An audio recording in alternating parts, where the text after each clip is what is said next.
Hi dear friends, it's been a little while since I have read to you from the trail by the river near the comforting oak. Last night I got stirred up and I wrote you a note. And if you can imagine,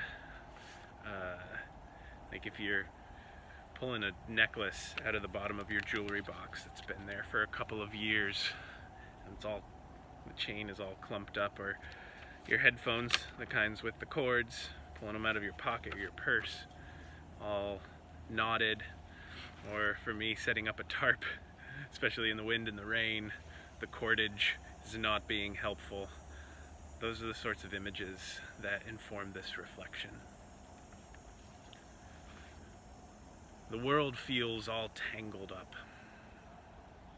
It feels knotted, which is different from the world woven together.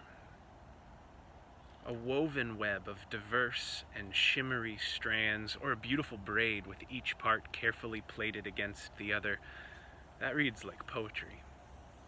But a tangled knot is tough, laborious prose. We're tangled up. There is so much twist in our world, so much that requires our careful, precise attention. In downtown Portland, there's an encampment outside of City Hall, a collection of nylon tents and sincere demands and fed-up souls scattered on the steps and sidewalks in a display of insistence.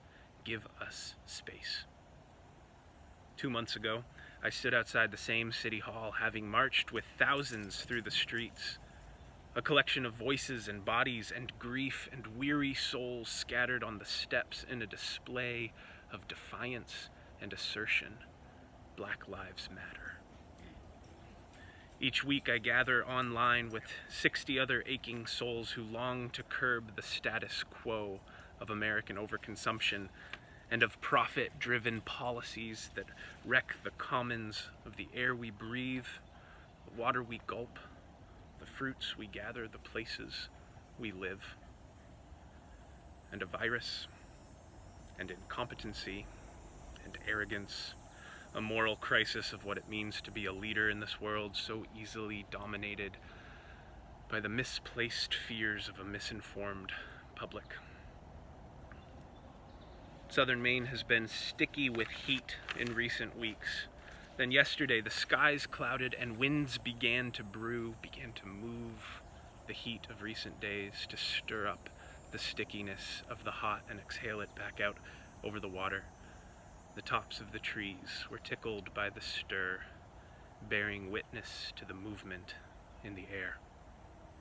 We're all tangled up, but you can feel, if you turn your cheek to the spirit of the mess, some of the tangles start to loosen, and you can wonder, if you tune your heart to the wisdoms of the strands, how the web might be woven.